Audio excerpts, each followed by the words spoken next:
Yo enumeré una serie de puntos, unos 5 o 6 puntos de los cuales me gustaría hablar, para contarles un poquito, hacer un tránsito por lo que cuenta el libro. Y lo primero de ellos tiene que ver con el título. Algunos no lo saben, me preguntaron aquí.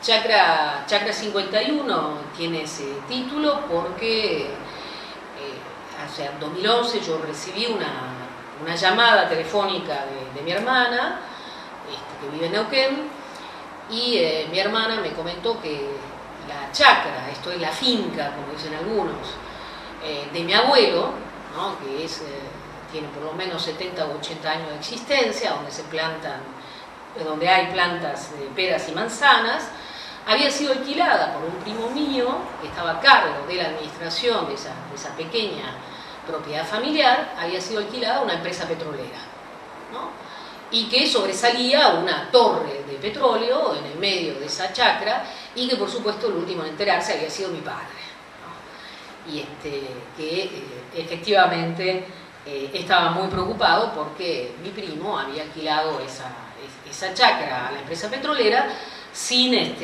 autorización familiar. Y bueno, eso fue el comienzo de un largo periplo, ¿no?, que me llevó a reflexionar sobre un tema sobre el cual casi no había información en Argentina, que tiene que ver con la extracción de hidrocarburos no convencionales a través de la fractura hidráulica o el llamado fracking, ¿no? Y en esa línea, antes que nada, lo que quiero contarles es que no fue fácil escribir este libro, decidir escribirlo sobre todo, porque es un libro escrito en clave personal, que me expone desde otro lugar, que otros libros no lo han hecho. Es decir, yo he escrito muchos ensayos a partir de investigaciones, he escrito también novelas, pero en ningún lugar aparecía yo en primera persona, y mucho menos mi familia, con nombre y apellido, algo que generó numerosas molestias, y que de alguna manera había que darle un tratamiento especial, dar con el tono, ¿no?, para poder contar cuestiones que que en todo caso iban a causar fricciones, ¿no?, en la familia, y que sobre todo me iban a exponer personalmente. Ustedes saben que el género de non-fiction o no ficción está muy a la moda en los últimos años. Hay algunos libros que a mí me gustan mucho, otros que no, pero en todo caso tratar de salir del formato autocelebratorio o victimizador era algo que era difícil, ¿no? Era difícil, y cuando me lo propuse tuve, digamos, que varios ensayos antes de encontrar insisto, el tono justo. Y esto viene a colación de que cuando ya había decidido escribirlo, leí el libro de Didier Ribon. El libro de Didier Ribon se llama Retorno a Reims, ¿no? Didier Ribon, les cuento brevemente, es un filósofo francés que viene de los sectores populares, una ciudad afectada por la desindustrialización y con fuerte presencia del Partido Comunista dentro de los sectores populares. Didier Ribon, hacia los 15, 16 años, decidió estudiar letras y filosofía, y siendo gay hizo una ruptura total con la familia, ¿no?, en términos culturales y de afirmación de su homosexualidad. Hizo un corte total, y durante años y años, creo que fueron décadas, no volvió a Reims. Hasta que un día lo llama la madre y decide volver a Reims, ¿no? Ya él es conocido, fue un discípulo además muy celebrado de Foucault, y cuando vuelve, la familia, que había sido votante del Partido Comunista durante muchos años, es votante del Frente Nacional, ¿no? Es decir, vota a la extrema derecha. Entonces el golpe de Didier Ribon es muy fuerte, porque tiene que explicar, o en todo caso se propone explicar, qué diablos pasó con su familia, qué diablos pasó con el país, para que su familia, que había sido votante del Partido Comunista, haya pasado en masa a votar a un partido de extrema derecha. Entonces, de alguna manera, enfrenta un desafío familiar y al mismo tiempo social, o que lo involucra a él como un investigador para dar cuenta de eso que pasó. Y yo creo que, de alguna manera, y salvando las distancias y con matices diferentes, me ocurrió lo mismo. Es decir, yo volví a Allen, que es el pueblo en el cual nací. Yo vuelvo a menudo porque viven ahí mis padres, pero hace muchos años que he dejado de tener lazos con ese pueblo. Nunca investigué sobre las cuestiones que tienen que ver con mi lugar de origen, porque siempre he considerado que la sociología desnaturaliza y muestra el costado más crudo de las cosas, ¿no? Pero bueno, por otro lado, la existencia de esa torre de petróleo, primero en la chacra de mi abuelo y después la expansión del fracking en Allen, en las economías regionales que empiezan a ser devastadas, Vaca Muerta, Chevron, me obligó a plantearme la misma pregunta que Eribon, ¿qué diablos pasó? Y sobre todo, ¿qué diablos pasa con esta gente en mi pueblo que no se moviliza? Siendo que el fracking avanza, ¿no? Destruyendo chacras sin que a mucha gente del pueblo se le mueva un pelo. Bueno, eso, digo, para dar un poco de contexto, ¿no? Y contexto dramático a la cosa. Entonces, el libro tiene esa nota personal que vuelve a lo familiar, pero que busca sobre todo interpelar, o mejor dicho, construir un contexto y sobre todo dar explicación de lo que sucede, no solo en el Alto Valle, no solo en Vaca Muerta, sino a nivel nacional, qué pasa con la cuestión energética, y a nivel global, cuál es la cartografía del fracking, del cual la gente sabe muy poco todavía en el día de hoy, ¿no?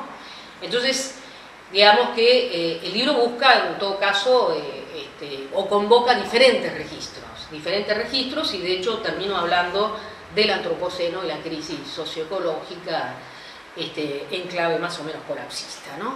Pero bueno, esas cosas las dejamos de lado. Entonces, primer punto, la cuestión así personal hizo que yo me involucrara desde otro lugar con un libro que en definitiva terminó siendo casi sanador, ¿no? Porque me obligó a ponerme a mí misma dentro de un texto, acompañada de muchas de esas desventuras por Quique, ¿no? Que está acá. Quique me decía todo el tiempo, Maristela, es la maldición del extractivismo, ¿no? Cuando estábamos por Chevron, o por Campo Maripe, o cuando nos estaban reprimiendo allá en Neuquén, en la legislatura, o cuando estábamos por Allen tratando de ver si se sostenía o no la ordenanza antifracking. Segundo tema, del cual me gustaría hablarles. Bueno, hidrocarburos no convencionales. Me parece que algunos elementos hay que presentar, decirles cómo lo entiendo yo. Vengo trabajando desde hace varios años de manera colectiva en estos temas, sobre todo con Observatorio Petrolero Sur, ¿no? Con quienes escribimos también, y otra gente más, un libro que se llama Los 20 mitos y realidades del fracking. Vengo trabajando de manera interdisciplinaria porque además estas son problemáticas de orden muy complejo que requieren efectivamente un enfoque interdisciplinario en temáticas en las cuales las ciencias sociales y las ciencias humanas han sido tradicionalmente refractarias, o para decirlo de otra manera, las ciencias sociales y las ciencias humanas habitualmente le han dado la espalda a este tipo de problemáticas porque sobre todo no están acostumbradas a trabajar de manera intradisciplinaria, ¿no? Y todo aquello que tiene que ver con las problemáticas ambientales, en este caso con la energía, requieren una mirada más holística, más integral. En esa línea es que utilizo el concepto de energías extremas, ¿no? Que es un concepto acuñado por colegas que intenta colocar en contexto, ¿no?, esto que llamamos fractura hidráulica o fracking, en un contexto mayor. ¿Por qué? Bueno, el fracking hace alusión a una técnica que se utiliza desde hace varias décadas, no es algo nuevo. Lo que es nuevo es la utilización a gran escala, ¿no? Antes se utilizaba solamente para extraer lo último que quedaba en el pozo de petróleo o gas. Hoy en día se ha generalizado en la medida en que, como bien sabemos, los llamados recursos naturales no son infinitos, ¿no? Son agotables, y lo último que queda está alojado en lo que se llama la roca madre, y para poder extraer el gas y el petróleo de la roca madre es necesario utilizar nuevas tecnologías que son muy lesivas en términos de impactos ambientales y territoriales. Es casi una tecnología que puede ser asimilada a la megaminería, porque implica no solo en ese sentido hacer una perforación vertical, sino también horizontal, y lo que sucede es que se inyecta a una alta presión una gran cantidad de agua, ¿no? Millones y millones de litros de agua, con sustancias químicas, muchas de ellas contaminantes, y arena, a alta presión para poder romper la piedra, ¿no? La roca, ¿no? Que es lo último, insisto, lo último que queda, que a partir de ello libera el gas y o el petróleo. Entonces, efectivamente es una técnica en ese sentido muy invasiva, ¿no? Y que, insisto, implica utilización de millones de litros de agua y sustancias químicas. Esa sopa química, solo entre el 50 y el 70% regresa a la superficie. El resto no se sabe cuánto, porque eso no se puede calcular, digamos, no hay una media, ¿no? Queda de manera subterránea y es lo que puede migrar, ¿no? Más tarde o más temprano y contaminar, entre otras cosas, el agua, la tierra, aguas subterráneas o superficiales. Esto para darles una idea de lo que es la tecnología, que por eso se la llama no convencional, ¿no? Los convencionales ya se han agotado, o casi agotado, mientras que los no convencionales registran en ese sentido reservorios bastante importantes en diversas partes del mundo, ¿no? Cuando se dio a conocer esto, en el año 2010, cuando Estados Unidos hace una apuesta fuerte que va en contra de la posibilidad de una transición energética, sin duda, hacia energías limpias, hace una apuesta fuerte, ¿no? Imponiendo en la agenda geopolítica, ¿no? La necesidad de tomar o no, adoptar o no el fracking en distintos territorios, al mostrar, divulgar podríamos decir, esta carta global de los reservorios no convencionales de todo el mundo.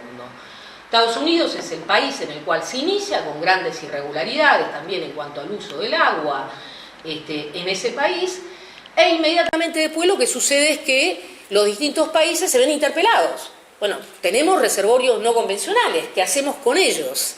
¿No? Y las discusiones que se dan ahí datan o dan cuenta, evidentemente, de cuál es el nivel de debate sobre cuestiones energéticas, ambientales,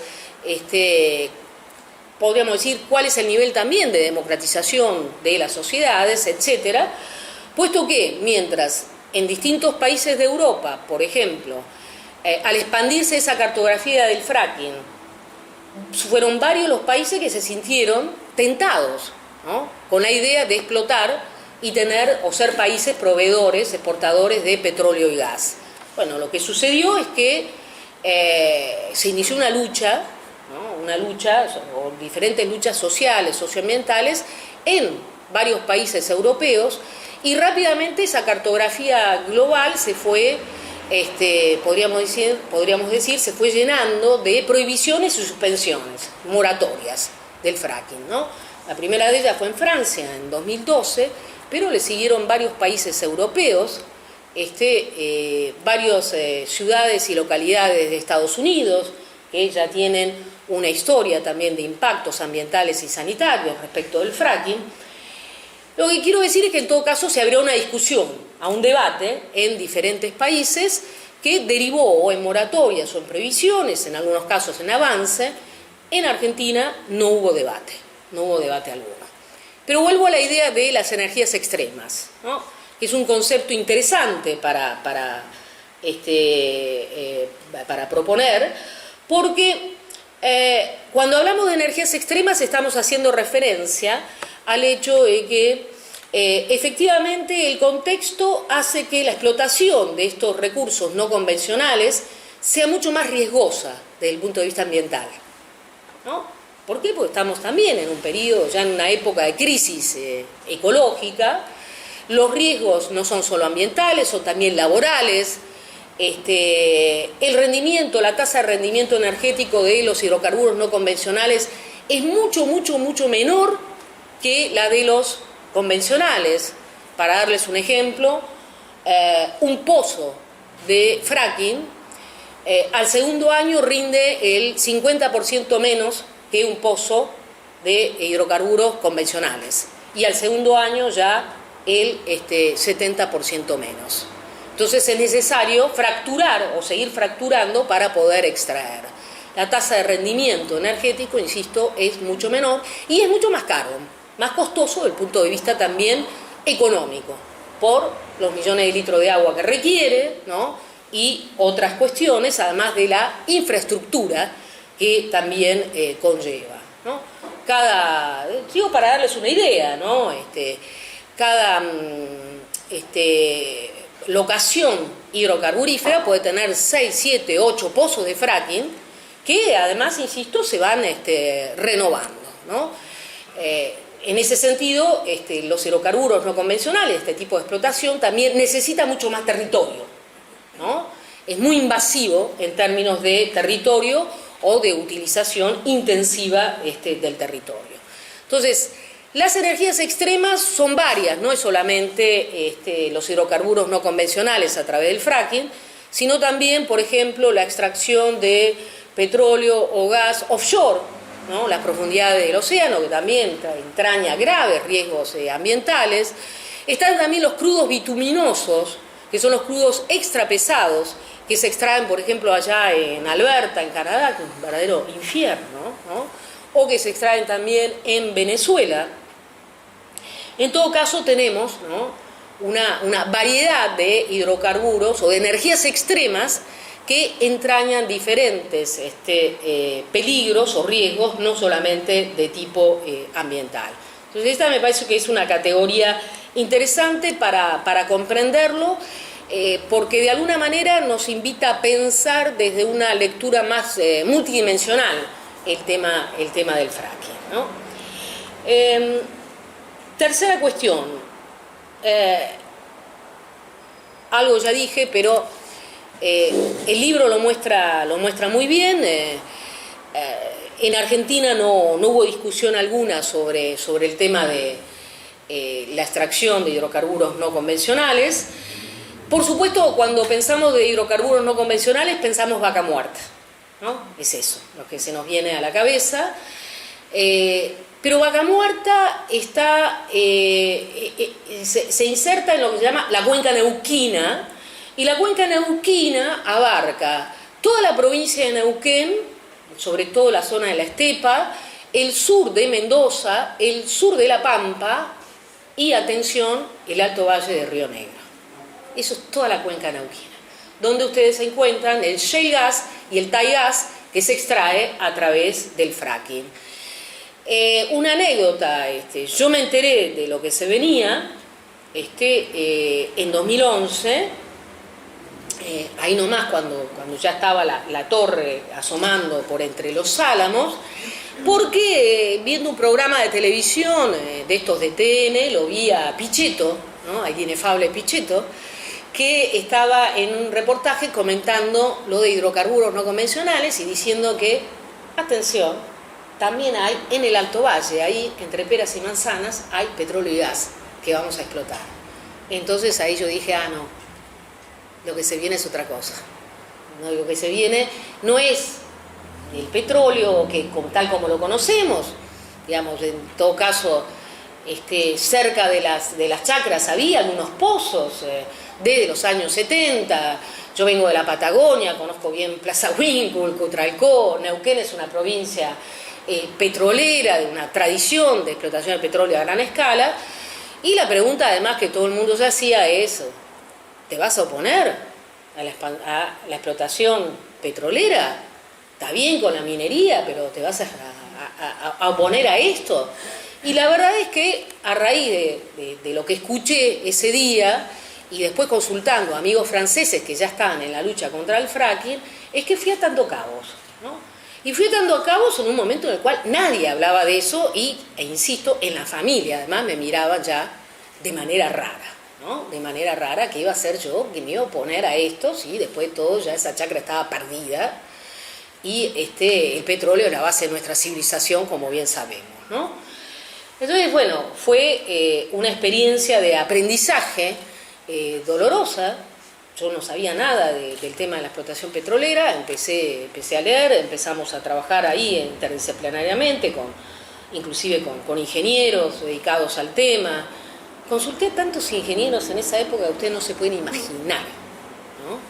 Y muy pocos de ellos sabía algo del tema, es decir, hasta los propios ingenieros tenían, ingenieros en petróleo, tenían escaso conocimiento sobre lo que se venía, efectivamente. Pero bueno, en 2012, cuando Cristina Fernández de Kirchner decide o anuncia la expropiación parcial de YPF, ese anuncio vino de la mano de que lo que se venía era la explotación de hidrocarburos no convencionales, que se venía la nueva Arabia Saudita del Sur, ¿no? Con la explotación de hidrocarburos no convencionales. Ahí ya todo se hizo público y efectivamente ya hubo en todo caso mayores posibilidades de escucha en la zona, en la región, e inclusive con ciertos colegas.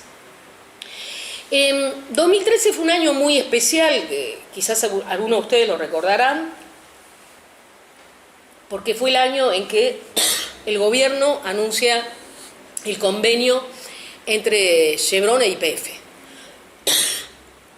Y ese convenio, que tenía enormes irregularidades y que daba una serie de ventajas también a Chevron, era el primero, entre muchos otros que después se iban a firmar, ¿no? Y que anunciaban el ingreso del fracking a gran escala en la Patagonia argentina, haciendo que Argentina se convirtiera en el país cabeza de playa de la explotación del fracking, ¿no? Modelo también para América Latina, donde en otros países, Brasil, Colombia y México, ya también empezaba a anunciarse una cartografía de conflictos en relación al tema del fracking.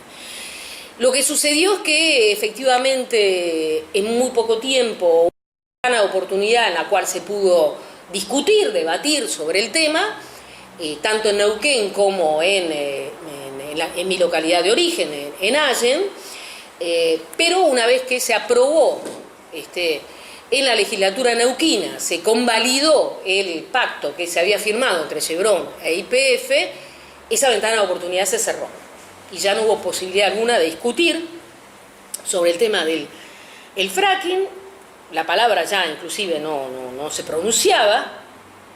Sobre todo, no se olviden ustedes que YPF estaba vaciada y estábamos en un contexto también de desabastecimiento energético, que justificaba la clausura de cualquier cuestionamiento o debate sobre ese tema. Uno podría decir que, bueno, de todas maneras había diferencia entre lo que es Vaca Muerta y lo que es el Alto Valle de Río Negro, ¿no?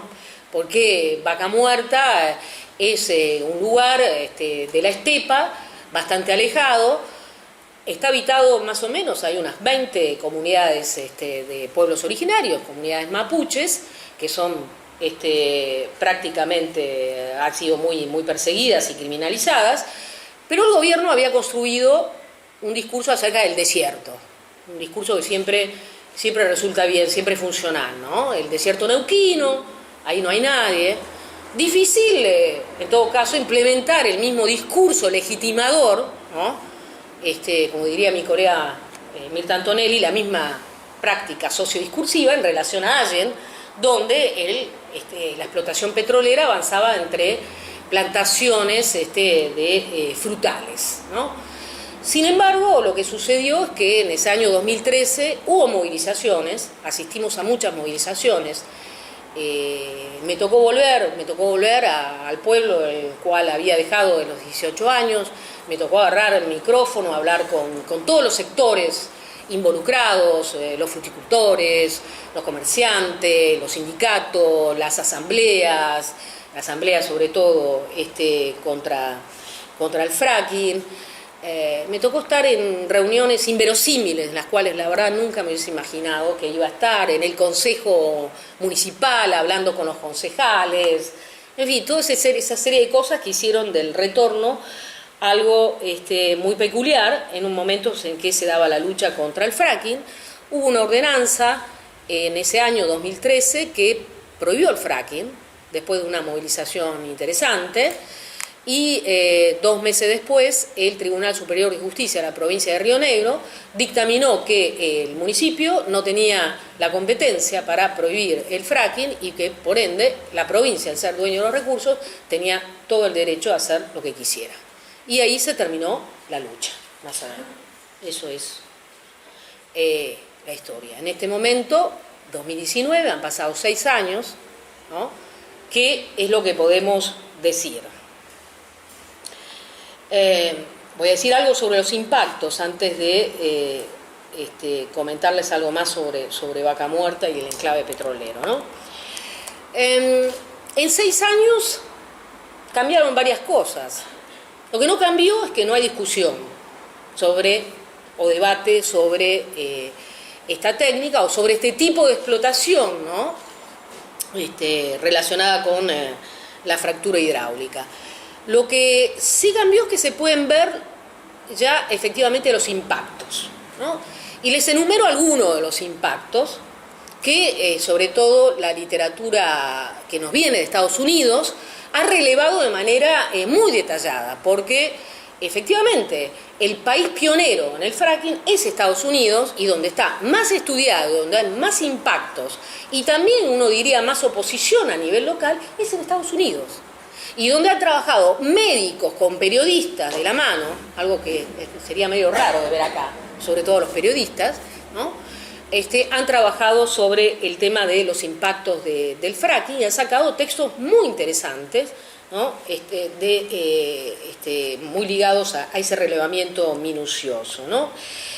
Entre los impactos del fracking enumero están, por supuesto, como les decía antes, la contaminación de aguas superficiales o subterráneas a través de la migración de esa sopa química, el flowback, ese flujo, ¿no?, de sustancias químicas con agua. También está la emisión de gas metano, sobre todo, que es mucho más contaminante que el dióxido de carbono en términos de gas de efecto invernadero. Otro tema que está muy relacionado con las prohibiciones y suspensiones recientes es que se ha probado que el fracking incrementa la actividad sísmica, ¿no? No sabemos qué pasa ahí en las profundidades, 4.000, 5.000, más de 4.000 no son, pero entre 3.000 y 4.000 metros de profundidad. No sabemos lo que ocurre, pero sí sabemos, sí se puede decir que ese tipo de actividad incrementa los sismos. Y eso ha hecho que en varios países, ¿no?, la alerta se desencadenara y se suspendiera o prohibiera el fracking. Una de las prohibiciones más recientes es en Inglaterra. En Inglaterra, hace menos de 3 semanas, luego de intensas discusiones que vienen del año 2013, ¿no?, el fracking finalmente se suspende porque el argumento principal ha sido el incremento de la actividad sísmica, ¿no? Hoy en día lo que vemos es que, sobre todo cerca de Vaca Muerta, en Sausal Bonito, se ha incrementado notoriamente, ¿no?, la actividad sísmica, y eso ha traído también una alerta en la población, ¿no? Pero bueno, accidentes es algo que va muy ligado a las energías extremas. Esto es, las energías extremas vienen asociadas al incremento también de la tasa de accidente, no solo laboral, sino sobre todo ambiental, ¿no? Bueno, tanto en Allen como en Vaca Muerta se han multiplicado los accidentes, los derrames, las explosiones, ¿no? Y por ende también las emisiones de gases. Y por supuesto los efectos sociosanitarios ya se hacen sentir en la población, ¿no? En Allen hay aproximadamente unos 180 pozos, o los pozos de fracking, y en el último año se concesionaron 90 pozos más, ¿no? Y esos pozos están localizados más cercanos al Río Negro, a unos pocos kilómetros de la localidad, ¿no? Y eso hace que los impactos sanitarios, sobre todo, los padezcan las poblaciones rurales, ¿no?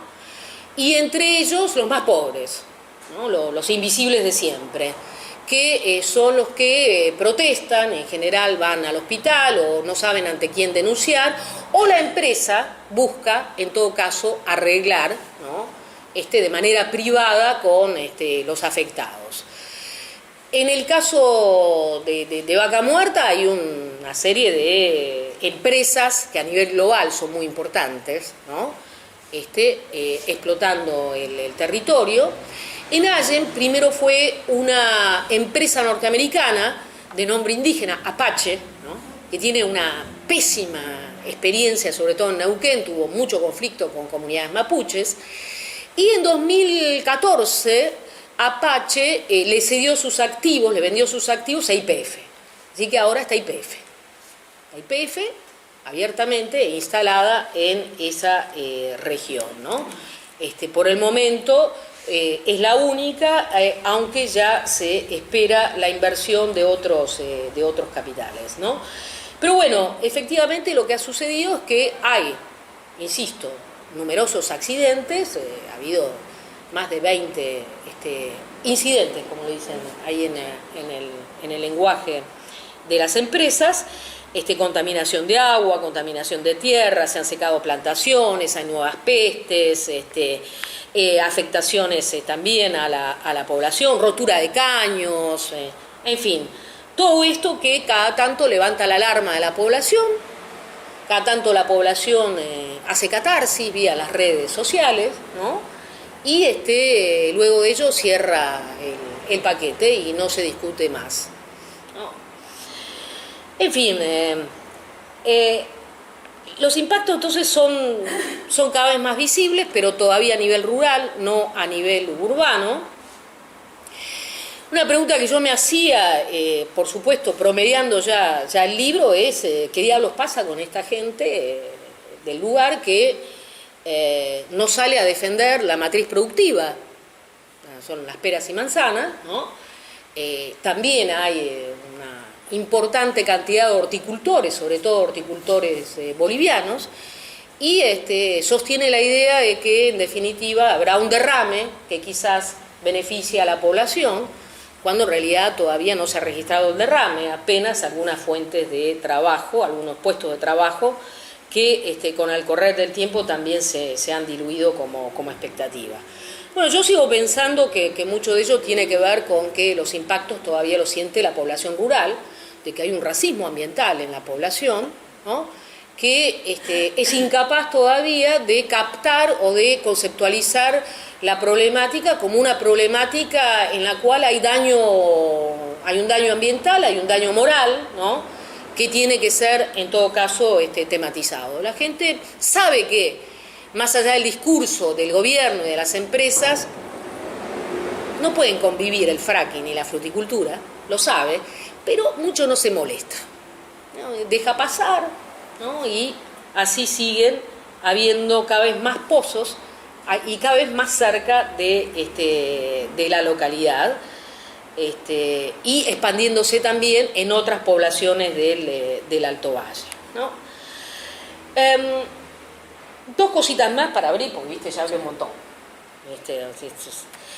A ver, quizás eso lo cuente después sobre Vaca Muerta. Simplemente por ahí contarles que hace 2 años nos empezamos a juntar con la gente del Observatorio Petrolero Sur, y que convocó a diferentes activistas, profesionales, para conformar una mesa para pensar alternativas productivas en la provincia de Río Negro, ¿no?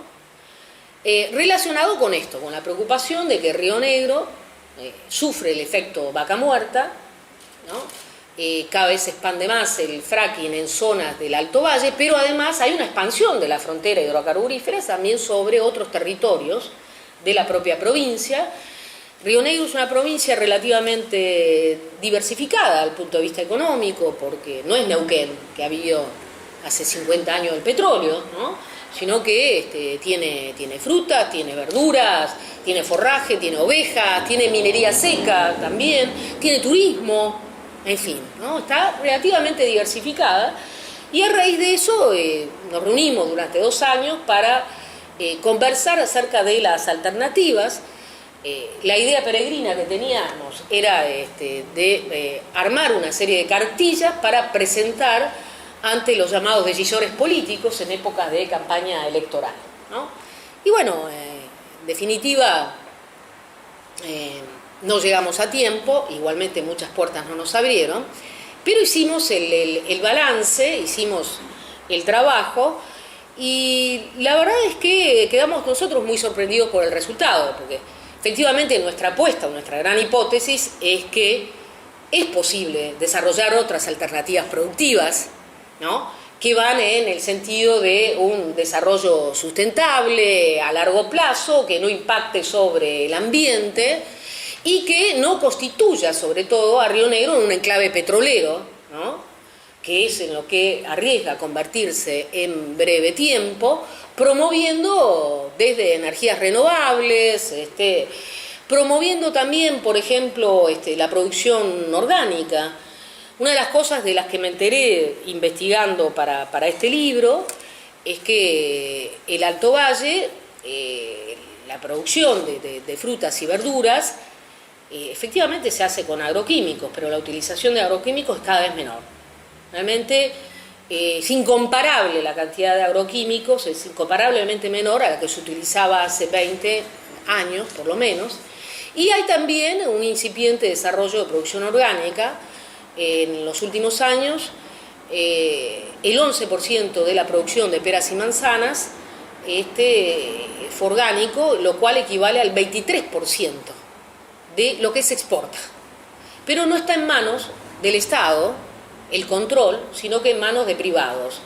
Digamos, pensar desde un Estado fuerte que realmente intervenga en términos de políticas públicas promoviendo la producción sana, sin agroquímicos, sin duda sería también otra de las salidas, junto con la hipótesis que propone pensar en una provincia como Río Negro, donde hay realmente hay capacidad tecnológica para hacerlo. Está el INVAP, por ejemplo, en energía eólica, el desarrollo de energía eólica. Bueno, ese tipo de cosas nos pusimos a pensar y elaboramos un cuadernillo interesante que está disponible vía internet sobre alternativas productivas, con la idea esta de que, bueno, no es simplemente que estamos haciendo la crítica a un paradigma, ¿no?, al calor de la crisis socioecológica y de sus impactos también locales y territoriales, sino que al mismo tiempo se pueden promover alternativas realmente sostenibles. Bueno, yo dejaría acá y daría lugar como para algún intercambio, para que hablemos un poquito más no sé si en términos más generales o locales o territoriales sobre este tema.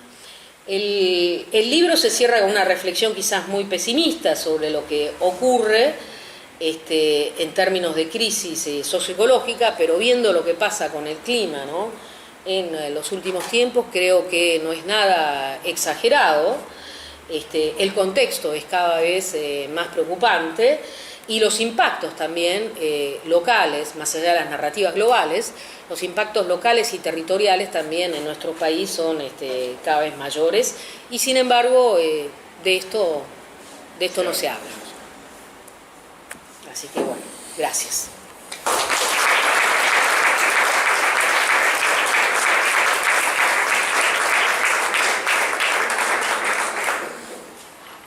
Bueno, bien. Abrimos el piso para preguntas. ¿Puedo preguntar? Por supuesto, Alicia. Nos conocimos por el plan. ¿Cómo es el tema del agua en Alto Valle? Porque en Mendoza tiene problemas de sequía, ¿no? ¿Eso no afecta al Río Negro? Sí, claro. Afecta más en Neuquén, que es una provincia con más estrés hídrico, con más escasez hídrica, y Vaca Muerta lo va a colocar eso de manifiesto en muy poco tiempo. Esto ya está siendo previsto. En Allen y en todo lo que es el Alto Valle hay agua, efectivamente. Está el Río Negro, que viene contaminado de varias generaciones.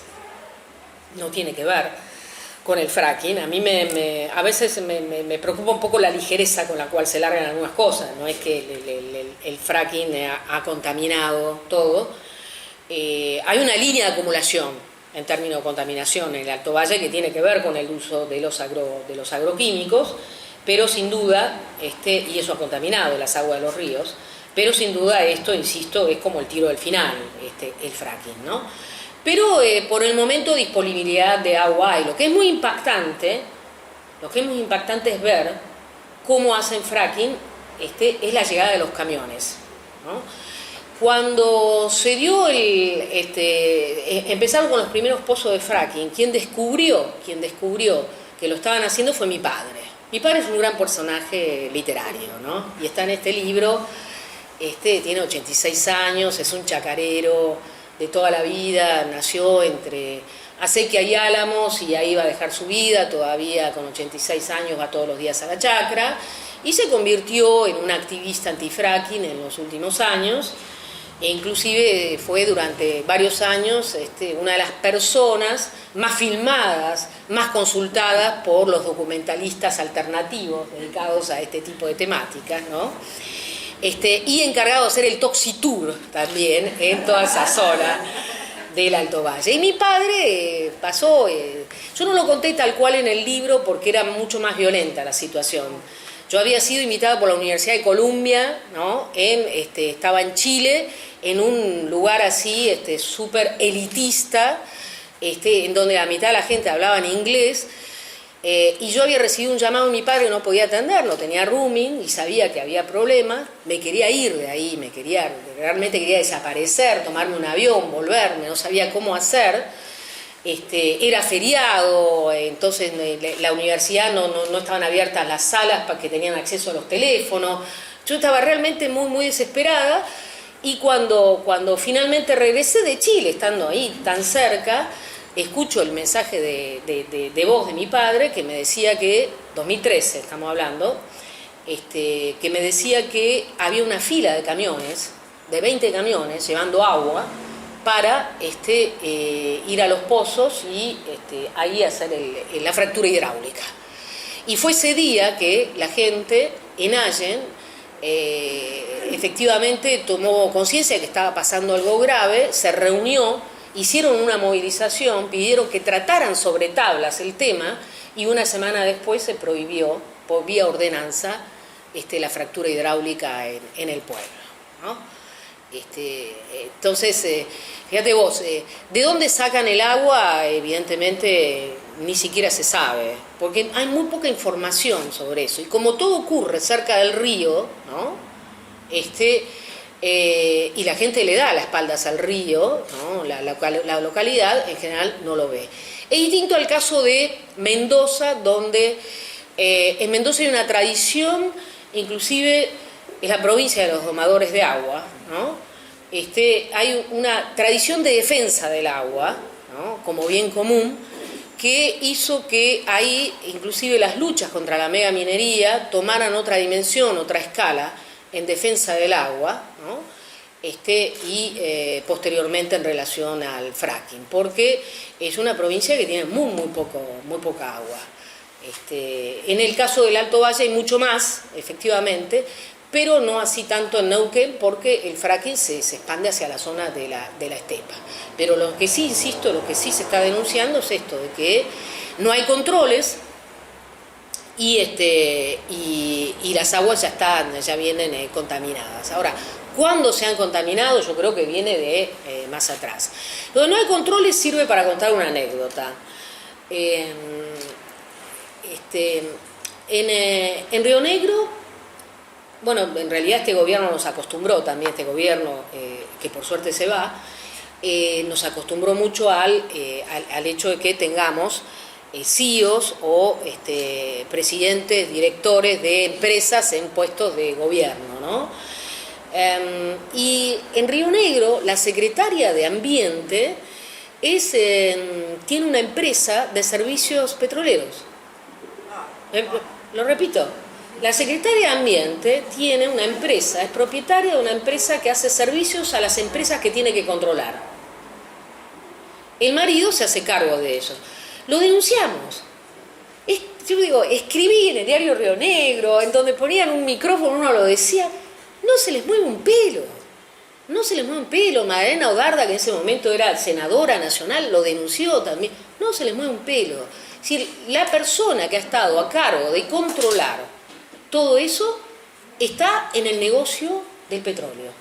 No, eso muestra a las claras que se ha obturado también la posibilidad de que haya una participación o ciertos niveles de consulta acerca de lo que está sucediendo efectivamente entre peras y manzanas con el tema del fracking, ¿no? Y Anuncio también empezó con FED y ahora tiene una empresa, ¿no? Que cotiza más bien y todo, ¿no? O sea que me parece que el fracking no lo vamos a poder sacar, salvo con las luchas estas, pero tiene que trascender, o sea, no, porque no, los medios acá no van a dar, la gente, ¿no? Tampoco sabe, Perdón, yo quería decir una cosa respecto de el canal de la Nación. El canal de TV de la Nación es un canal dedicado al fracking. El canal de TV de la Nación, el diario La Nación, es un canal que la mitad de su programación está dedicada a ensalzar el fracking. Sí, es decir, pero esto es con una insistencia, es decir, hay mucho más que todo, digamos. Sí, todo sí, pero digamos, hay intereses empresarios fuertísimos. Ahora, cambiando el eje, si me permitís, yo, cuando vos describías el tema del fracking, esa excavación de cavar la tierra de 2.000, 3.000 metros, todo lo que hay que violar de naturaleza, a mí se me venía otra vez como las torres de petróleo la imagen de la violación, ¿no? Y enseguida vivimos en un mundo de naturaleza violada, ¿no? Enseguida pensé en Rita Segato, lo que para ella es el mandato de masculinidad, que es, digamos, la violación al cuerpo femenino, que es idéntica a la violación al cuerpo de la tierra, y que comienza con el capitalismo, con Potosí, en América, digamos. Entonces, vivimos, para mí, en un mundo cada vez más violado, y es muy notable que las dos principales luchas populares en este momento sea el tema del aborto, las mujeres y los chicos con el cambio climático. Entonces me parece que hay un paralelismo, digamos, interesante como para consolarnos de que por lo menos estamos en luchas que por ahí valen la pena. Lo que pasa es que Latinoamérica también tiene problemas con la minería y con todos lados. No, las luchas son mundiales. Sí, pero digamos, Inglaterra lo prohíbe, pero acá les interesa. Sí, sí. Sí. ¿Qué expectativas hay de cambio de política con el próximo gobierno? Iba a preguntar lo mismo, pero... Con la risa. No. Bueno, sí, yo también me reí un poco, pero bueno, no quieres también A ver, sí. tomarlo con... Sí, porque... No, a ver, dos cositas. Primero quería volver un poco a lo que decía Gabriela, es que en realidad es con la modernidad en la cual, digamos, a ver, antes de la época moderna, la llamada época moderna, había diferentes imágenes o visiones de la naturaleza, ¿no?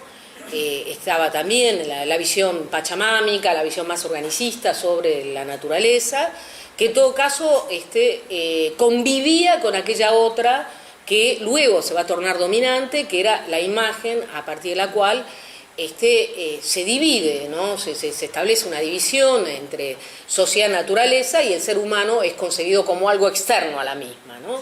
Yo creo que es ahí donde hay esa torsión, ¿no? Que implica la modernidad, que implica la consolidación de una visión dominante, única, ¿no? Unanimista sobre la naturaleza, que se afirma sobre un paradigma dualista, ¿no? Yo empezaría por ahí y después haría una lectura más de índole histórico, porque efectivamente lo que ahora la mayor parte de las narrativas emancipatorias que vienen asociadas a las luchas socioecológicas lo que hacen es volver a una imagen más organicista, ¿no? A una visión relacional entre sociedad y naturaleza.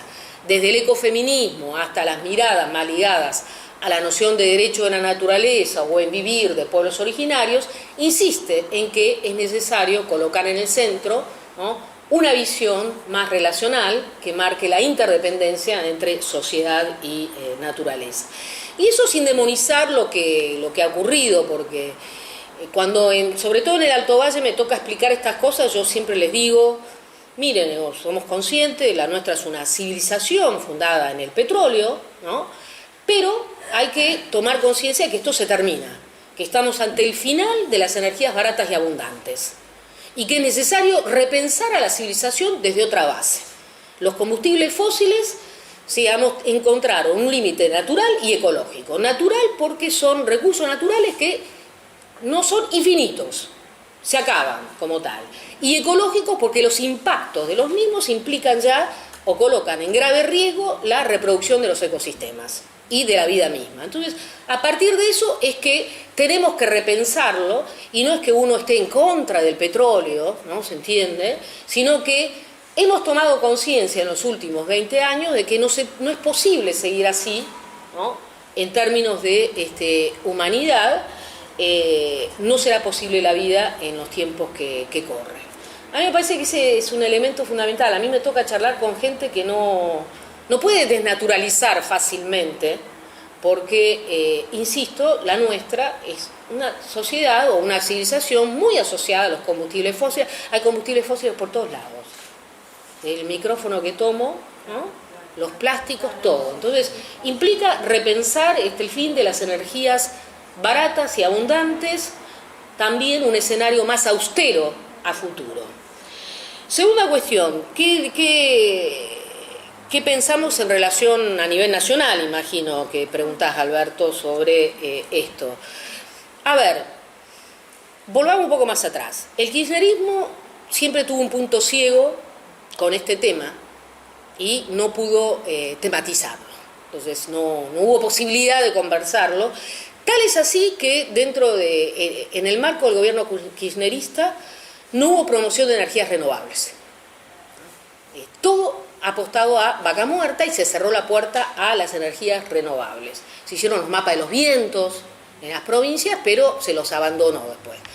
Viene el gobierno macrista vio que las energías renovables eran cada vez más rentables, que se podía hacer buenos negocios con ellas, entonces promovió esta idea de que se introducen las energías renovables en mucha menor medida de lo que dicen, ¿no?, mientras se impulsaba vaca muerta.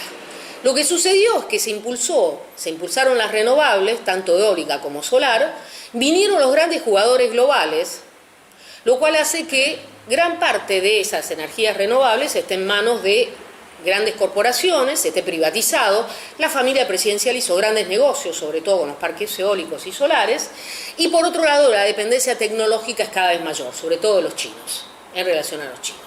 Entonces, las energías renovables entraron de la peor manera, porque, como siempre decimos, no se trata solamente de diversificar la matriz energética, sino de construir otro sistema energético. Eso está fuera del horizonte, digamos, del macrismo. ¿Qué piensa el progresismo o el kirchnerismo, que es, más que el kirchnerismo, el frente de todos, que es un frente heterogéneo? Lo que hemos podido indagar, y también ahí yo coordino un grupo sobre problemática energética, y con Pablo Bertinat, que es otro de mis socios, que es un gran conocedor sobre energías renovables, nos hemos juntado con ciertos sectores que apuestan a las energías renovables. La propuesta pareciera ser que van a venir también con esta idea de que pueden coexistir vaca muerta y energías renovables, ¿no? Ese sería como el discurso fundamental. En energías renovables todavía no está muy claro qué van a hacer, porque insisto, el panorama es bastante desalentador hoy en día, ¿no? vuelvo a la cuestión que podría hacerse en Río Negro. En Río Negro está la INVAP, que proveía o podría fabricar aerogeneradores, pero si no hay una fuerte inversión de parte del Estado provincial o nacional, difícilmente puede hacerlo. Sobre todo superar lo que llama la curva de aprendizaje en los primeros 5 años para después poder efectivamente fabricar y proveer una buena cantidad. Pero bueno, no sabemos si se va a apuntar en esa dirección, pero en todo caso tienen un lugar o van a tener un lugar las energías renovables. Y por el lado de los hidrocarburos no convencionales, ahí había como 2 versiones, ¿no? 2 programas diferentes. Uno que nos llegó, no me acuerdo por qué vía, era la versión nacional popular de Vaca Muerta. La versión nacional popular de Vaca Muerta, la hablaba el otro día con unas amigas que están por acá, es crear en ese sentido un clúster de pequeñas y medianas empresas nacionales, ¿no? Para poder así dar trabajo a pymes, ¿no? Y orientarlas más bien al mercado interno. Es decir, olvidarnos de la idea de Argentina, potencia energética, que es el imaginario eldoradista ligado a Vaca Muerta, ¿no? Y por el otro lado es la continuidad del programa macrista, que sobre todo en ese sentido ilustra, ¿cómo se llama el que estaba, el que sonó? Nielsen,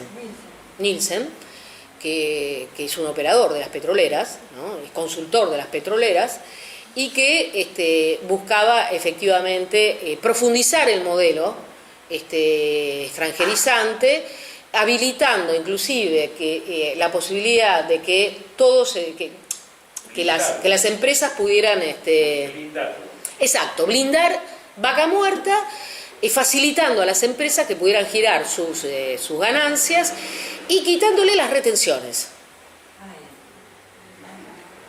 inclusive, ¿no? Entonces en esa línea hasta el día 6 no vamos a tener muy en claro. Lo que sí podríamos decir es lo siguiente. Una vez nos reunimos con uno de los asesores del equipo de Alberto en energías renovables y nos presentó el programa, ¿no? de ligado a renovables, hablando de transición energética, y yo le pregunté, le digo, ¿por qué pones Vaca Muerta si Vaca Muerta retrasa la transición energética hacia energías limpias y ocupa un lugar muy importante, sobre todo al final de tu presentación? Y él me contestó de la manera siguiente: si yo no pongo Vaca Muerta, a mí nadie me escucha. Así, si no pongo Vaca Muerta, a mí nadie me escucha en el gobierno. Es decir, está tan instalada la idea de que Vaca Muerta va a ocupar un lugar central que es difícil en ese sentido discutir o romper, digamos, ese imaginario con mayor o menor blindaje que tenga. Ahora está súper blindado, no ha dado resultados, como sabemos, pero se piensa seguir en esa línea. Y en eso sí quería agregar lo siguiente. Hay muchos informes ya sobre el fracking y sobre Vaca Muerta también, que no los hacemos ni con el Observatorio Petrolero Sur, ni Pablo Bertinat, ni yo, sino que los hacen grupos y think tank de Estados Unidos. Hay un informe sobre todo del IEFA, que es el Instituto de Análisis Financiero de Energías, el análisis financiero y de energías, que en marzo-abril de este año publicó un informe de 67 páginas dedicado a Vaca Muerta. Ese informe saca como conclusión de que desde el punto de vista económico tiene problemas de viabilidad Vaca Muerta, y que no son solo los efectos o los impactos territoriales, ¿no? Los efectos ambientales del fracking, que son innegables, solo acá no se les da bola. No es solamente también la litigiosidad con comunidades indígenas, es también la situación de la Argentina, el sobreendeudamiento, ¿no? Y el hecho de que Argentina no puede asegurar, digamos, una política de subsidios que requeriría para poder hacer rentable a largo plazo a Vaca Muerta. porque efectivamente, si se compara Vaca Muerta con otros yacimientos de hidrocarburos no convencionales en otra parte del mundo, Vaca Muerta no es competitiva.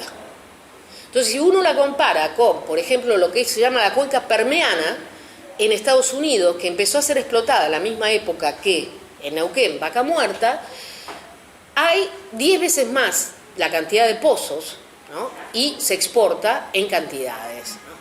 Y esto me hace acordar a lo que una vez me decía un exsecretario de Energía, que decía en esa charla que tuvimos también sobre Vaca Muerta, que recordaba que en realidad el gas no es un commodity como el petróleo.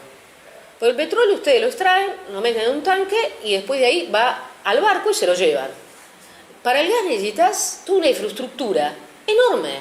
Una infraestructura que implica gasoductos, que implica separación de gases, etcétera. Entonces, esa infraestructura no está tampoco en Argentina. Y las empresas no la quieren realizar. Y el Estado tampoco. Entonces, hay un problema fundamental que tiene que ver también con la infraestructura, además del sobreendeudamiento, la inestabilidad económica, financiera de la Argentina, que hacen que no sea competitivo. Entonces, esta apuesta ciega a Vaca Muerta es como una suerte de fuga hacia adelante también, ¿no? Con esta idea de que en algún momento va a ser, Argentina va a ser una potencia gasífera, ¿no? Leí en La Nación posteriormente eso. Sí. Porque, si podés, si lo sabés, de esto que estás mencionando, ¿por qué en Estados Unidos sí esta cuenca es competitiva y para poder la velocidad hay diferencias tecnológicas, la tasa de superficie, por alguna razón? Al principio yo creo que estuvieron los subsidios son anteriores, ¿no?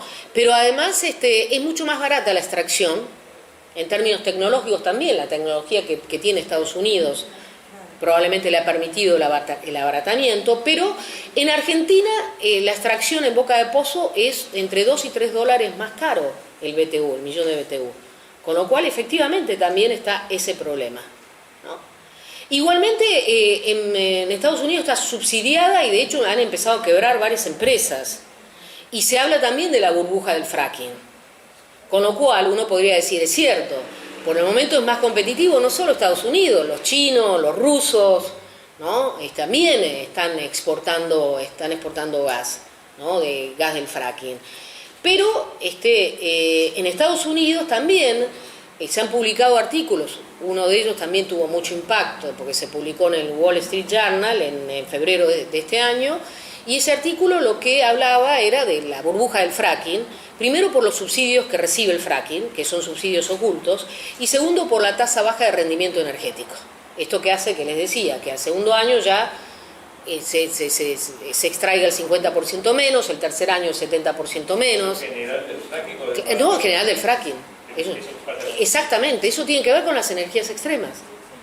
Son de bajo rendimiento energético. Pero a ver, la inviabilidad en ese sentido es multidimensional en el caso de la Argentina, ¿no? Y por eso la multiplicación de blindajes también, que buscan en todo caso hacer rentable y hacer más atractivo algo que efectivamente no lo es. La cantidad de proyectos que están en funcionamiento son mucho menores de los que se nos quiere hacer creer. Y el dato que quería traerles a colación es que leí en La Nación hace poco tiempo que solo el 3% del territorio en donde hay gas no convencional en la cuenca neuquina se ha explotado. El 3% de lo que es Vaca Muerta. O sea, nada. Y una cosa que también a mí me resulta, no está dicho en el libro, pero sí en varias cosas que escribí después, que me resulta también muy llamativo, es que cuanto más blindaje y cuanto más anuncio de inviabilidad, más desesperación por parte de los gobernantes argentinos de querer llevarlo a toda costa, Vaca Muerta, porque esto hablado con otro ex secretario de Energía, que me reconoció en un momento dado que todos son conscientes de que el futuro no es el combustible fósil, que el futuro son las energías renovables. Y que por ende, si no se explota ahora Vaca Muerta, es probable que en 10 años eso tenga que quedar bajo tierra. Y entonces sería, entre comillas, un desperdicio. Y eso lo dicen, lo dicen abiertamente. Entonces, por eso la aceleración también, buscan acelerarlo, explotar a toda costa, blindarlo para hacerlo más atractivo, para poder extraerlo antes de que efectivamente la transición sea inevitable. Digamos. Sí, Sí, aplicación. Tengo entendido que vinieron como 7 operarios este año. ¿Qué pasa? No se sabe nada de eso. ¿Qué pasa en las comunidades o sindicalmente? sí, claro. Murieron 8 trabajadores. Está muy ligado también al blindaje laboral, ¿no? Se terminó. Ahí. Apagaste. Sí, efectivamente Vaca Muerta no cierra sin subsidios, sin blindaje laboral, lo cual está asociado a la precarización del trabajo. El convenio que hizo el super sindicato patagónico de petróleo es un convenio que baja el costo un 30%, el costo laboral, y que implica, por ejemplo, más horas de trabajo, salida a trabajar en condiciones climáticas adversas. Ustedes saben, hay mucho viento en la Patagonia, ¿no? Y el trabajo petrolero es muy duro, es muy duro.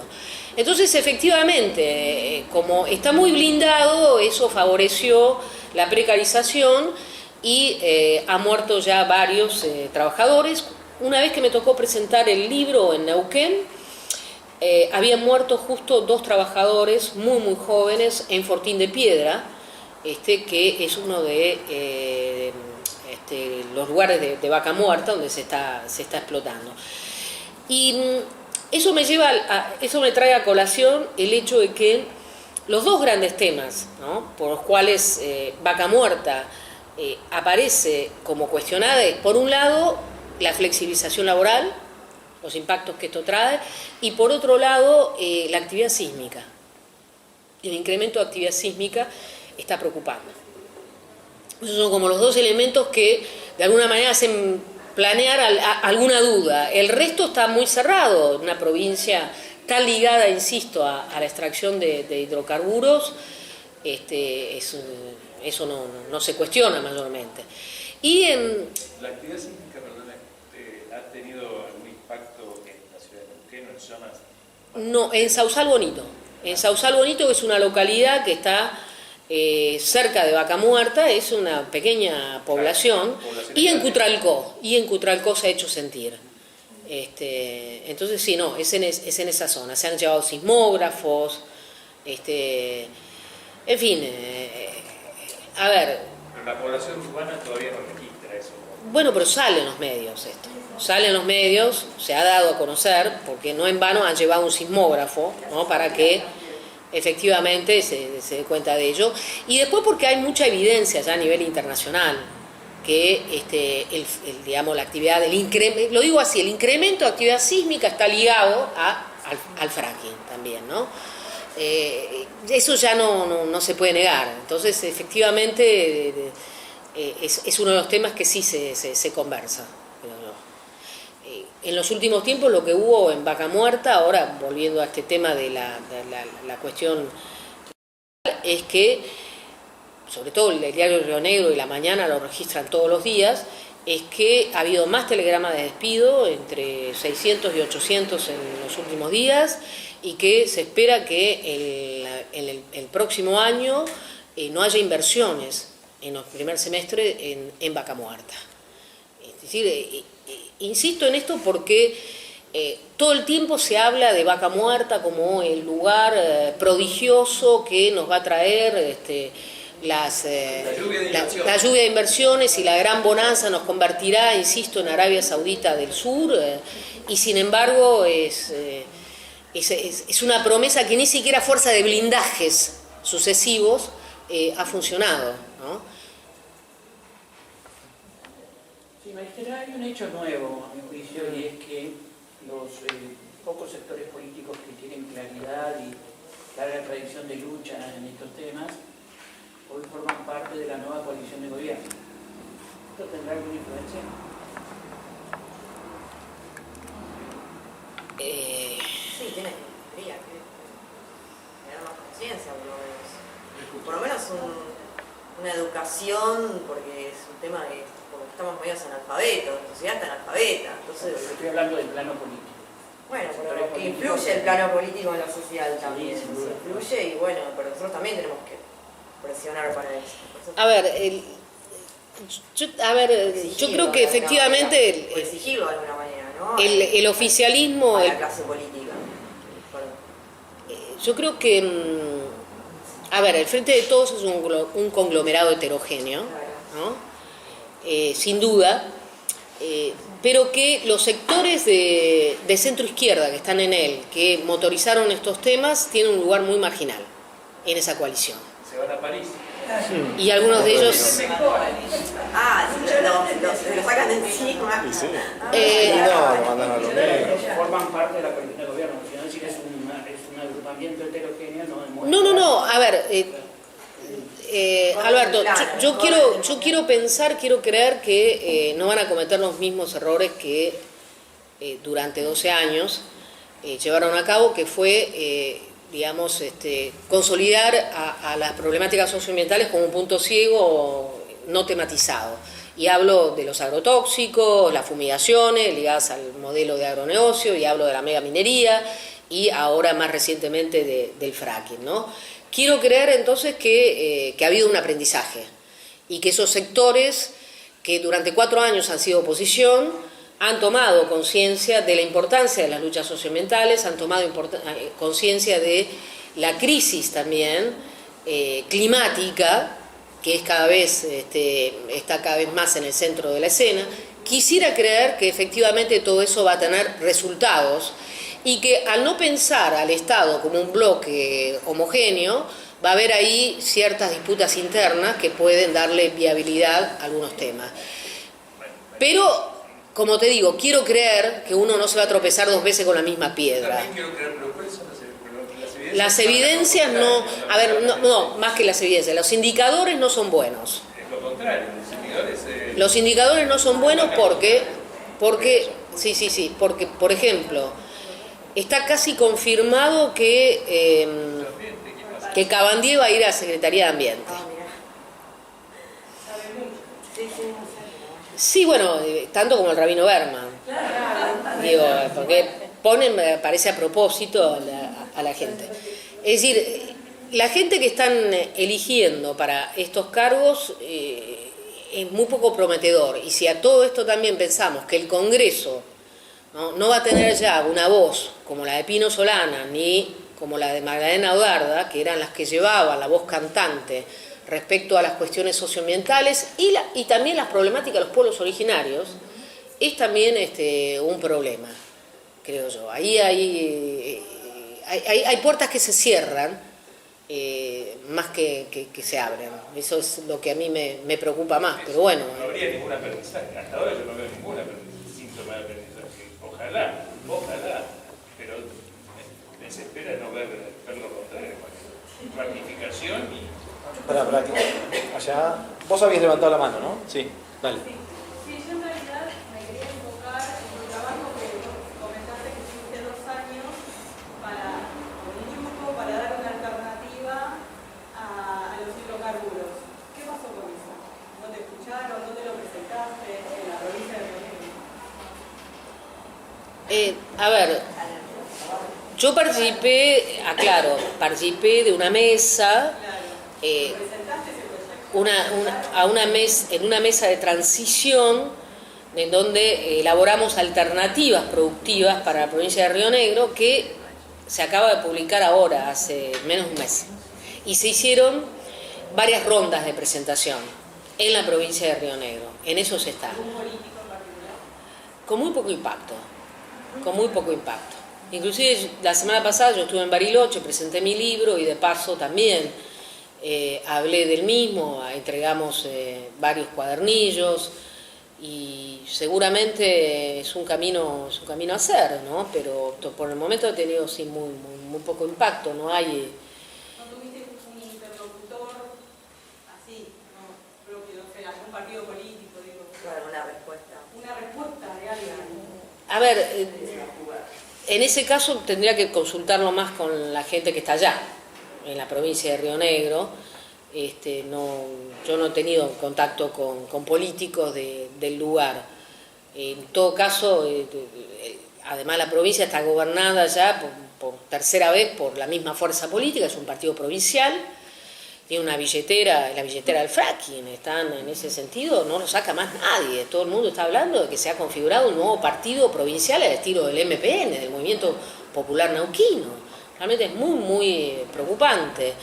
Y hay muy pocos espacios para la participación, ¿no?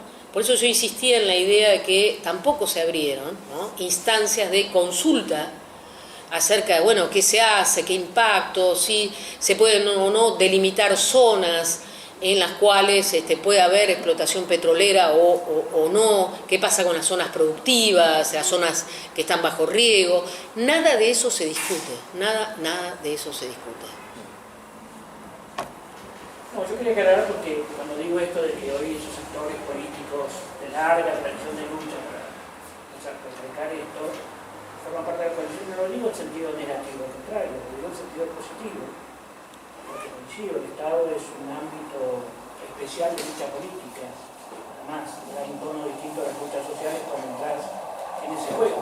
Sumado a que hoy tenés cierto apoyo bastante explícito de la Iglesia, ¿hay se vislumbra algún plan de acción en esta nueva etapa? Porque no es cierto que no se entra en una nueva etapa. Se entra en una etapa donde los recursos políticos son mayores.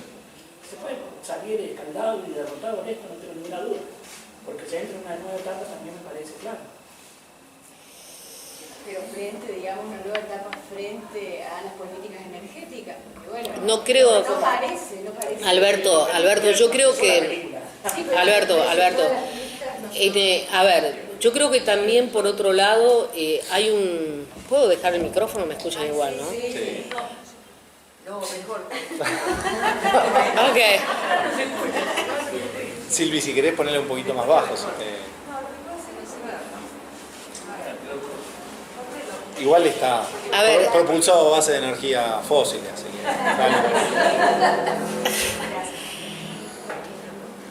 que, a ver, hay varias cosas. La primera de ellas es que este gobierno tiende a sobreestimar los beneficios económicos que podrían obtenerse a través de todas estas cosas, de la megaminería, la soja, el fracking, por más que sean diferentes uno de otro, ¿no?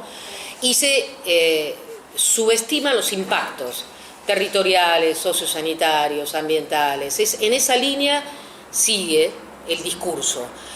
En segundo lugar está el discurso también de la emergencia económica y social, ¿no? Discurso de la emergencia económica y social que tiende a subalternizar, ¿no?, las cuestiones, las problemáticas socioambientales, ¿no? En general eso ya aparece también muy claramente en las redes sociales, ¿no? Las redes sociales en donde uno coloca una crítica sobre las políticas que se vienen o la continuidad en términos de políticas energéticas, lo primero que sale es que efectivamente la crisis es económica y social, hay que atender eso. El hambre. Exacto, el hambre, ese es el problema, y no lo es ni en la megaminería, ni el fracking. Podrían ser los agrotóxicos. Algunos creen que ahí donde se va a poder avanzar es con el tema agrotóxicos, pero que no se va a poder abrir la agenda de discusión sobre el tema del fracking y la megaminería. Por ejemplo, en este momento, respecto a la megaminería, estamos asistiendo al peor embate para poder derogar las leyes que protegen a la provincia de Mendoza y a la provincia de Chubut de la megaminería. Es el peor embate, digamos, de los últimos tiempos, ¿no? Es decir, estamos a días de que se deroguen o se modifiquen esas leyes para permitir el avance de la megaminería. Así que yo la verdad que tengo una mirada más pesimista, pese a coincidir en el hecho de que uno puede encontrar más interlocutores, ¿no?, en esa línea. Uno puede discutir más en términos de lenguaje de derechos humanos también, Pero estamos frente al progresismo selectivo, de nuevo. Y ya conocimos al progresismo selectivo. Sabemos que son progresistas a la hora de hablar de la agenda de seguridad ciudadana. Son progresistas a la hora de hablar de derechos sociales. Son progresistas a la hora de hablar de los derechos de las mujeres. Pero a la hora de hablar de megaminería, fracking o la agenda energética, no son, ahí sí, y pueblos originarios, no son progresistas. Más aún conozco el caso de notorios abogados que cumplen con todas estas reglas, ¿no?, de ser progresistas en todos esos rubros, que fueron abogados en la época del juicio de las juntas, y que hoy son los abogados de Shell, los abogados de Barrick, los abogados de empresas mineras chilenas que quieren tirar los desechos mineros acá de este lado de la cordillera, ¿no?, de Chevron, etcétera. Entonces, no solo estamos enfrentados de nuevo a ese progresismo selectivo, sino que además hay intereses, ¿no?, cruzados, ahí articulados entre unos y otros, que es muy difícil de desmontar todo eso. A mí me preocupa. Progresismo tóxico. Sí, claro. Vamos así. Después volvemos, Alberto. Dale, Pablo. Digo, sí, no hay datos certeros de lo que va a ocurrir, sino impresiones y algunos avances. Ya ocurrieron bastantes avances por parte de Alberto acerca de lo que quiere hacer. Es decir, uno no puede decir a quienes lo votaron, lo votamos, no puede decir que no sabíamos lo que quería hacer en esta materia, porque fue clarísimo antes de la elección, no solo en su declaración, sino en los acuerdos con compromisos que tomó Exacto, con los representantes de la minera, con respecto a Vaca Muerta, y con las pluralistas también, en cuanto, por lo cual, ahí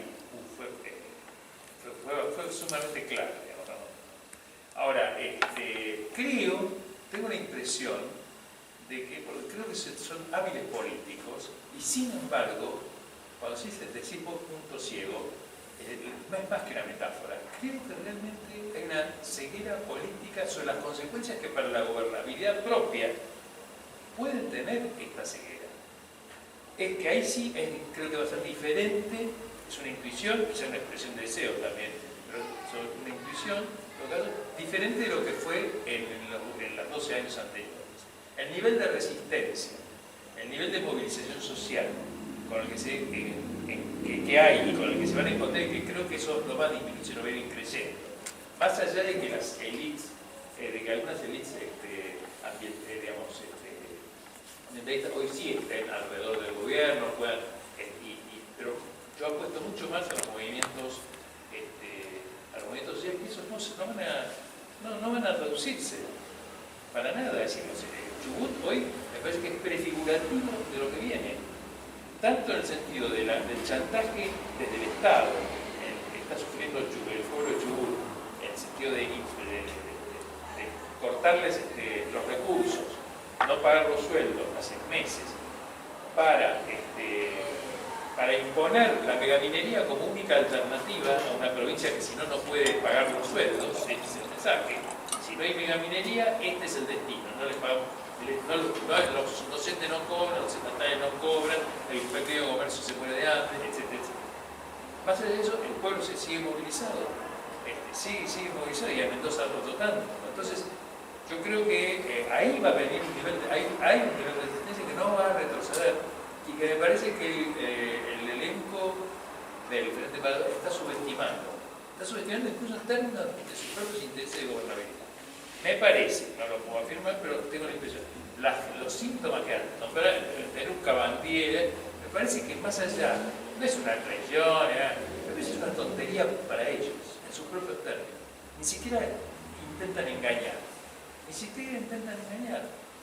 decir, es grosero lo que están haciendo. Creo que es porque no lo están viendo. No puede ser, porque son hábiles en un montón de otros campos, muy hábiles. Esto no lo están viendo. Y no están viendo a lo que se exponen por eso, me parece. Digo, me estoy adelantando, por supuesto, son impresiones, ¿no? Alberto. Sí, a mí me parece que se sigue hablando de kirchnerismo y de gente renovadora, y ahí no tengo ninguna duda de lo que piensan, lo que puedo llegar a esas cosas. Pero mi pregunta es, Proyecto Sur, Partido Obrero, otros partidos provinciales, si no lo digo políticamente, el 10 de diciembre son oficialistas. Mi pregunta es, algo que nos diga esta coalición fue un desastre, una pésima decisión, eso sí lo entiendo, ¿cuáles serían las consecuencias de ser oficialismo? ¿Cuál es el plan político que surge de esto de ser oficialismo el 10 de diciembre? Porque esto es nuevo. Esto no era antes, no fue en el kirchnerismo menos en el Macri. Es la primera vez que estos sectores forman parte de la coalición de gobierno, con una agenda muy fuerte y muy tensa dentro de la misma coalición. Mi pregunta es, ¿tiene idea? No importa, entonces uno puede decir, ¿para qué no metimos en esta coalición? Pero no sorprenderse. No, pero pero Alberto, yo insisto en eso, de que sí, que efectivamente son sectores, toda la centroizquierda fue furgón de cola de esa coalición. No tuvo un lugar es un error fundamental. tremendo formar esta coalición, pero uno no puede, vuelvo a decir, sorprenderse el 10 de diciembre que es oficialista. Claro. O el 10 de diciembre decir, no, ¿Cuál es la 2 horas yo responsabilidad? soy oficialista. Eso es irresponsable también. Claro, la responsabilidad de ese lugar, más allá de que los... de que Yo no tengo tanta formación, pero lo que yo veo es esto que decís de Chubut. ¿Cuánta gente acá sabe lo que pasa en Chubut? En la capital, por lo menos. No es civilizado, no hay nada. O sea, mañana Es otro tema. no, bueno, pero es un tema. Nada de esto es agenda. O sea, el fracking no fue agenda para las candidaturas. O sea, nosotros, como pueblo, no tenemos esa información. Esto es lo que yo veo como votante. O sea, yo hablo a mi alrededor y yo soy una loca que habla del fracking. No, Sí, hasta que ocurra un contralcazo, por ejemplo. pero esto que vos decís, Hasta que que los ocurra un movimientos contralcazo, por sociales van a ejemplo. reaccionar. ¿Quién se le hubiera ocurrido que podía ocurrir un contralcazo? ¿Quién se le hubiera ocurrido que podía ocurrir un contralcazo? Para ahí está. A nadie, aquí menos en la capital. Mariana. Y la cuestión internacional digamos, de la agenda de cambio climático. La semana que viene se va a hacer una normativa sobre la aplicación del Acuerdo de París. Ese tipo de cosas, ¿vos cómo lo ves? ¿Pueden llegar a tener algún efecto sobre la política o sigue siendo problema de ustedes? Bueno, dejamos la agenda nacional. Ojalá, Alberto, ojalá se abriera, discúlpame, ojalá se abriera un poco la agenda ahí. Yo creo que en serio son socios menores que no pusieron ni siquiera durante la campaña electoral el tema en agenda. Digamos, a mí me preocupa mucho que en todo caso pudieran hacerlo. Algunos de ellos inclusive no existen como tal. Proyecto Sur no existe como partido, lo sabemos nosotros de eso muy bien. No existe, Espino solo y se va a París, digamos, fuera de broma. No, claro. Eso no se puede decir tan cansiosamente, es una cosa grave decir que el único sector político que la bola esta agenda no existe, y además no importa que se vaya a París, no importa esas cosas. No, Alberto, no es una burla. Proyecto Sur no existe como partido. No, digo, puede haber otras voces de partidos de centro izquierda que sí están efectivamente en términos institucionales dentro del... Tal vez, Alberto, lo que quiere decir es la responsabilidad y la influencia que puede tener, por ejemplo, Cavani, que a lo mejor digo, Cavani que va a estar en el ambiente, que no es un tema menor, tal vez alguna responsabilidad o que haya un acompañamiento de compañeros, ¿no? Eso es lo que voy a Lo que decir. yo estoy diciendo es que cuando uno asume esta responsabilidad, que no lo digo negativamente, porque ha asignado una pelea en otro plano. Está bien, no. Claro, Ojalá, Alberto, digamos, ojalá se abra esa agenda y se dé esa disputa. A mí me cuesta pensarlo, pero bueno, nadie, yo no tengo la bola de cristal y Pablo tampoco ahí, así que... a ver, sí, sobre la agenda internacional. El Acuerdo de París ha fracasado, creo que eso queda muy en claro, ¿no? Desde el protocolo de Kioto, que tuvimos más expectativas, porque al menos era compulsivo, exigía que los países que lo habían firmado redujeran el 5% sus emisiones antes de 2008-2012, el Acuerdo de París no es vinculante. No es vinculante, ya es una diferencia fundamental, además de que no ha sido ratificado por potencias como China y Estados Unidos, ¿no? Creo que lo más interesante de de estas cuestiones ligadas a las cumbres es que esas cumbres siempre han sido acompañadas por intensos movimientos sociales que se han ido ampliando su agenda y han ido incorporando además nuevas generaciones, sobre todo los jóvenes, ¿no? Y a mí me resulta muy grato la irrupción y el efecto Greta Thunberg, ¿no?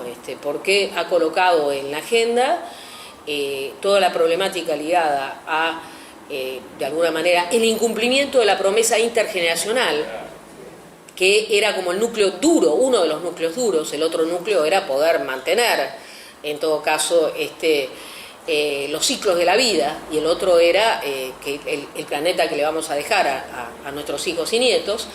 Esos dos elementos que nuclearon, o que en todo caso fueron centrales para comprender por qué se crearon las primeras cumbres, ¿no? Todo eso estalló en mil pedazos. Y Greta Thunberg vino a decir esto fracasó, no hay más promesa intergeneracional, ustedes nos han traicionado, nos han abandonado. Exactamente, tienen que hacerse cargo. No soy yo, que soy una niña o un adolescente, ustedes me robaron la niñez. Está diciendo eso, ustedes no cumplieron con lo que vienen diciendo desde el 72 o el 92 con la Cumbre de Río en adelante, que los países firmaron, los mismos países que después lo que hacen es promover todo tipo de actividad contaminante, ¿no? Y en esa línea ha generado todo un movimiento global, ¿no? El movimiento de jóvenes por el clima, que por ejemplo en Argentina venimos de ahí, de una reunión, de una movilización que organizó Alianza por el Clima, que son jóvenes que son muy jóvenes, de la edad de Greta Thunberg, 16, 17, 18 años, apenas se han terminado el secundario algunos de ellos, que hoy en día buscan colocar en la agenda política, presionando sobre los decisores políticos, ¿no?, este tipo de problemáticas, y que además parten de cero, sino de una base ya construida por todos los movimientos socioambientales. Entonces, cuando uno habla con jóvenes por el clima, lo que más sorprende es esa lucidez, porque estos pibes tienen muy en claro que hay extractivismo, que hay que luchar contra la megaminería, contra el fracking, que está el problema de los agrotóxicos, y hacen el desmonte, claro, y hacen entonces el link entre crisis climática y los modelos de mal desarrollo. Bueno, en fin, yo tengo expectativas con esos pibes, ¿no? Esos pibes y pibas, porque tienen una potencia, una energía, ¿no?, que muchos ya no tenemos, y porque además vienen a vivificar de alguna manera también a esos movimientos socioambientales que están muy encapsulados a nivel territorial, y que sobre todo tienen impactos a nivel provincial. Como decía acá ella, quién sabe lo que está sucediendo en Chubut. Estos pibes tienen la posibilidad de colocarlo un poco en la agenda pública nacional, eso. Ojalá sucediera el cambio cultural que de la mano de la marea verde, digamos, llegó a este país, luego de tanto trabajo realizado por feministas hace más de 30 años, ¿no?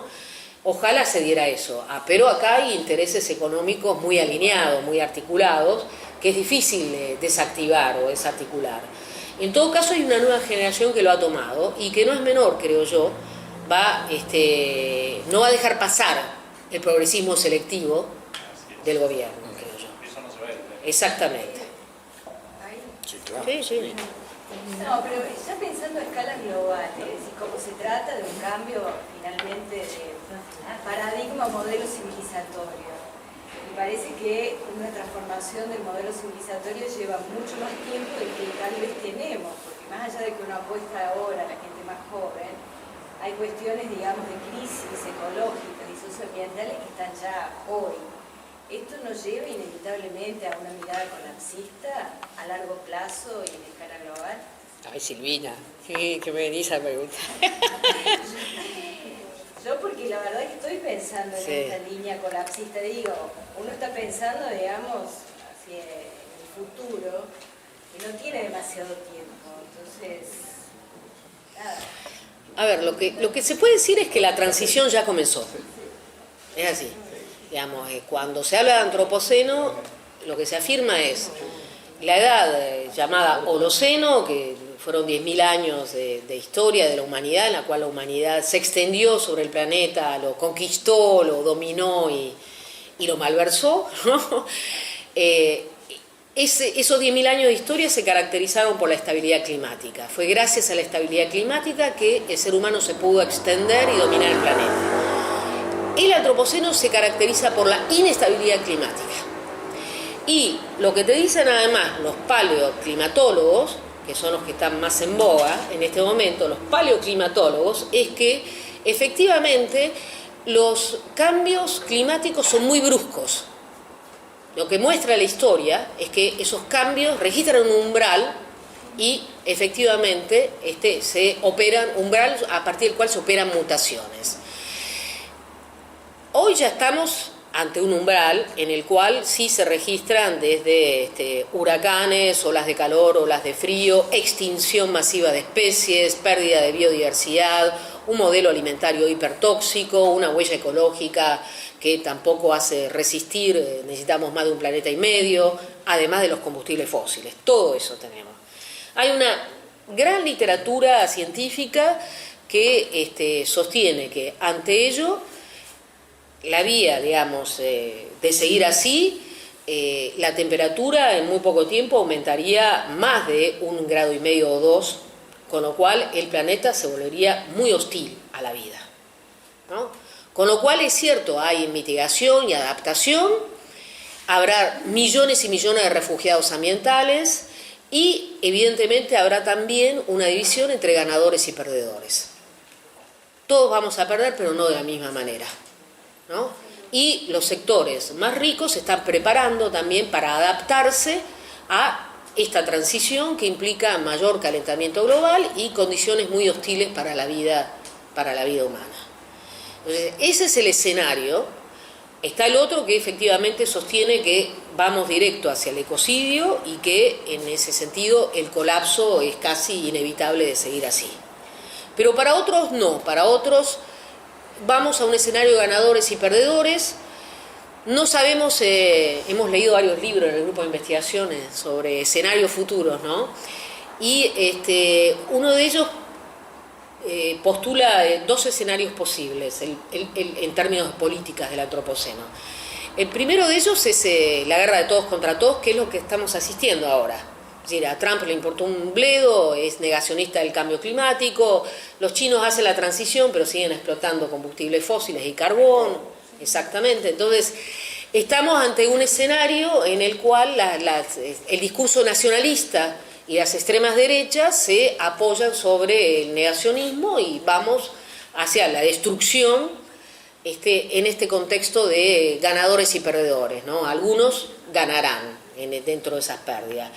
La otra el otro escenario es que de alguna manera, no sabemos cómo, muy bien cómo, surja una suerte de gendarme global que controle o que tenga la posibilidad de controlar quién emite y quién no dióxido de carbono. Que las condiciones para convertirse en gendarme global solo la tienen unos pocos países, que son Estados Unidos y China, ¿no? Porque eso implica también manejo de, sobre todo, tecnologías, por supuesto, de geoingeniería, ¿no? Además de otras cosas.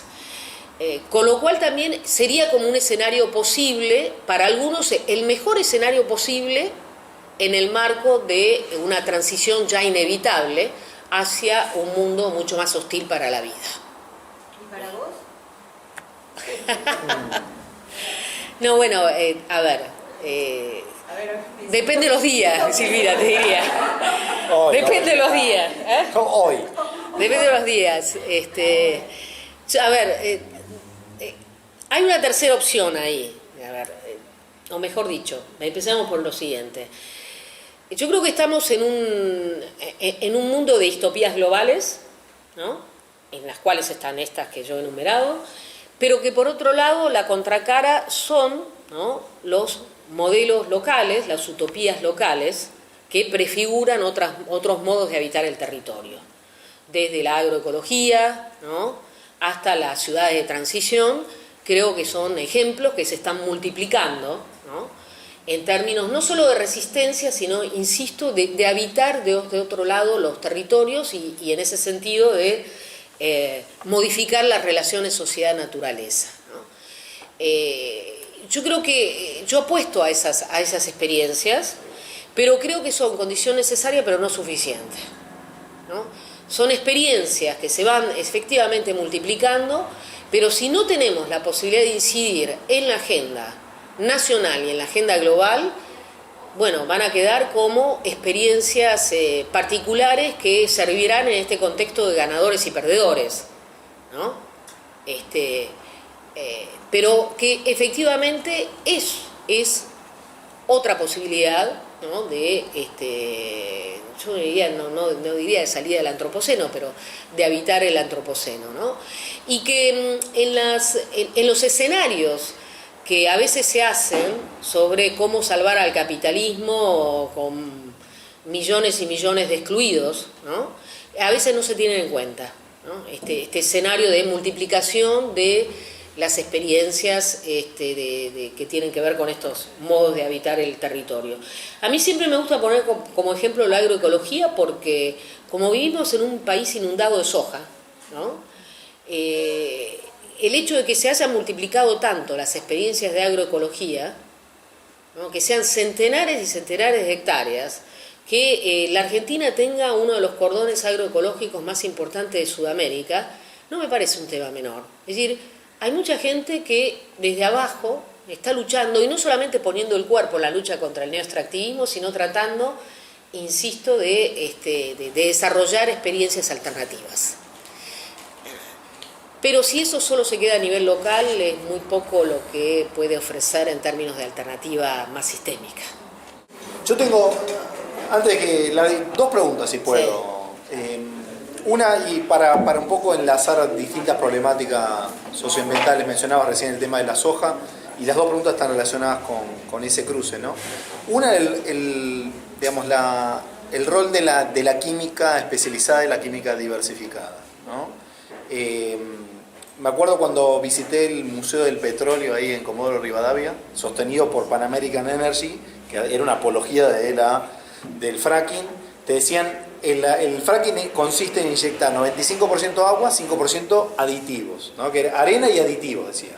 Y aditivos era el término neutral para ocultar a la química, ¿no? Y entre la química está Dow, que es una de las grandes empresas de la agroquímica, ¿no? También. Y también son las mismas que proveen los químicos que separan la roca de los metales en la megaminería, ¿no? Y algunos llegan a decir que vivimos en el siglo de la química, en el mundo de la química inorgánica, ¿no? Entonces, ¿qué pudiste indagar vos del rol específico de las grandes químicas? En particular, sé que Dow ha estado muy, muy activa ahí, proveyendo los químicos para el fracking, en términos de, digamos, de monto de las inversiones, de cuánto en términos de plata inyecta o se beneficia a Dow con la inyección de los químicos en la roca madre. Y la otra, que a partir de esto que decís, tanto la soja transgénica como el fracking, por lo que contaste recién, la cabecera de playa ha sido Argentina, para nuestra América, ¿no? ¿Por qué pensás que esto es así? ¿Por qué pensás que después de Estados Unidos el lugar de cabecera de playa de estas tecnologías de alto impacto en los territorios es justamente nuestro país? Bueno, vaya pregunta. A ver, con la primera no sabría decirte, no sé cuál es el monto de las inversiones. Sé que Dow Chemical hizo luego de Chevron, hizo uno también de los convenios más favorables a sus inversiones con YPF, y que efectivamente en Estados Unidos ha habido una larga lucha para que las empresas publiquen cuáles son las sustancias químicas que aplican, ¿no?, en el fracking, bajo ese nombre genérico de aditivos. Exactamente. En el libro sobre los 20 mitos y realidad del fracking, uno de los miembros del grupo, Roberto Chandio es un ser muy generoso que vivió, que es geógrafo y técnico en petróleo, vivió muchos años en Argentina y hace años que vive en Estados Unidos. Y en Estados Unidos vive en Texas, que es como la tierra pionera del fracking. Entonces ha seguido muy de cerca toda esta problemática y en ese libro hace todo el listado de las sustancias químicas y sus impactos cancerígenos, que son enormes. Bueno, luego de una larga lucha, recién en 2016, la justicia estadounidense exigió a las empresas que publiquen el listado de las sustancias químicas que utilizan. Fíjense ustedes, después de larga lucha.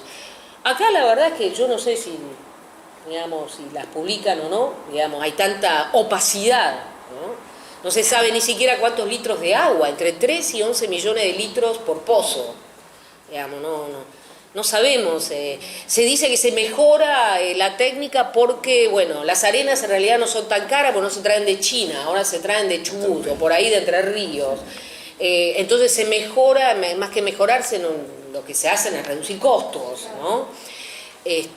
Pero efectivamente sí, los aditivos, las sustancias químicas son muchas, y Dow Chemical ha tenido mucho que ver ahí, y esa lucha ya se ganó en Estados Unidos, ya se ganó.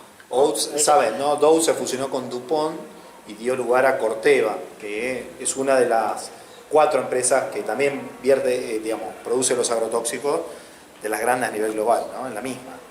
Claro. Bueno, pero por eso mismo, volviendo al tema de Estados Unidos, los informes más importantes que se han dado en relación a los impactos del fracking han sido los médicos, ¿no? Claro. ¿No? Han sido los médicos por los impactos sobre la salud también de muchos de estos químicos, ¿no? Acá estuvo presente Chanda Chevanes el año pasado para el Finca. Chanda Chevanes es una directora de cine que hizo una película que se llama Unfractured, que es sobre la lucha contra el fracking en Nueva York. Y lo que inclinó la balanza por la prohibición del fracking en Nueva York fue justamente la audiencia pública convocada por el comisionado de salud. O sea, el argumento por el cual entró fuerte fue el tema del impacto en salud, de los químicos particularmente, ¿no? Y ella hace la continuidad entre Unfractured con otra película que es justamente Living Downstream, que es del vertido de los químicos de una agroquímica al río, ¿no? Al curso de agua. Y también como el agua hilvana un poco todas nuestras luchas. Seguro. Y la otra, la de por qué Argentina es cabecera de playa de... No sabría decirte, a ver, con lo del fracking es claro porque la Argentina estaba en una situación de desabastecimiento energético, de destrucción y vaciamiento de YPF, y encontró en estos anuncios en los cuales, convengamos, Argentina parecía como el segundo o el tercero después de China y Estados Unidos, reservorio de hidrocarburos no convencionales, con lo cual, se vio tallando en el rango de gran potencia hidrocarburífera. ¿Qué más seductor que eso para hacer en un contexto de crisis, ¿no? La inversión sobre todo en Argentina, siendo que en Brasil los hidrocarburos están también, no te olvides, son offshore, con lo cual también traen otro tipo de problemas. Y en Colombia es un país muy particular porque en Colombia hay mucha resistencia, ¿no?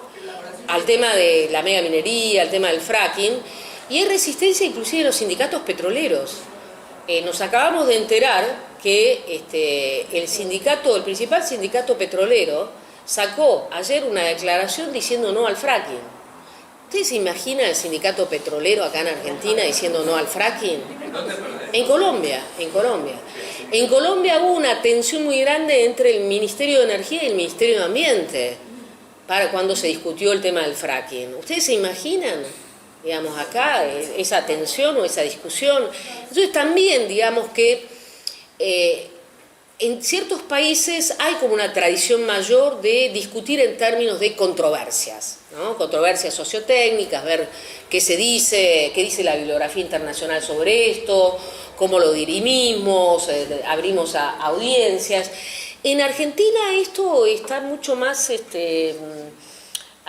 más diluido, y sobre todo me parece que siempre naufragamos porque estamos ante una posibilidad de discusión ante los hechos ya consumados, como lo muestra claramente el tema de los agrotóxicos, ¿no? Y las fumigaciones. Algo que impresiona mucho con el tema de las fumigaciones es que ahora hay una gran cantidad de médicos involucrados, ¿no? En Argentina, sobre todo en Córdoba y en Santa Fe.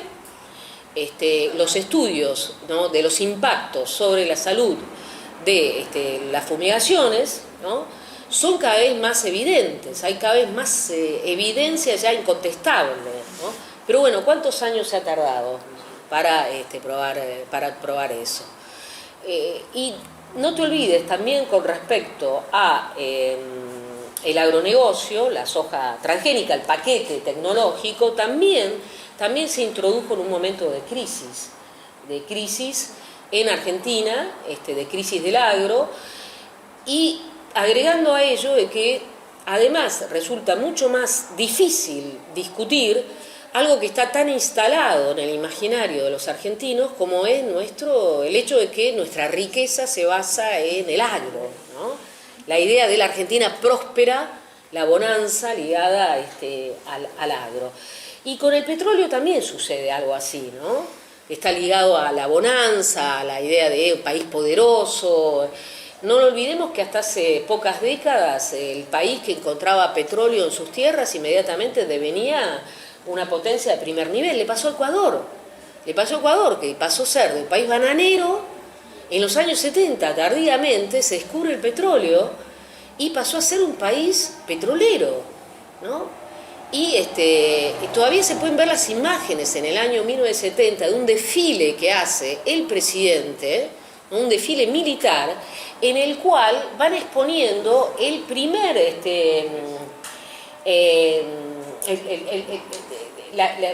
¿cómo se llama? El primer barril de petróleo, ¿no?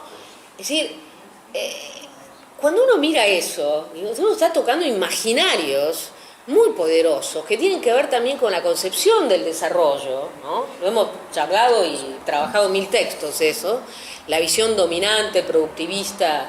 Pero cuando uno ve esas imágenes tan portentosas, tan poderosas, uno se convence de que efectivamente es muy difícil la tarea de desinstalarlo, ¿no?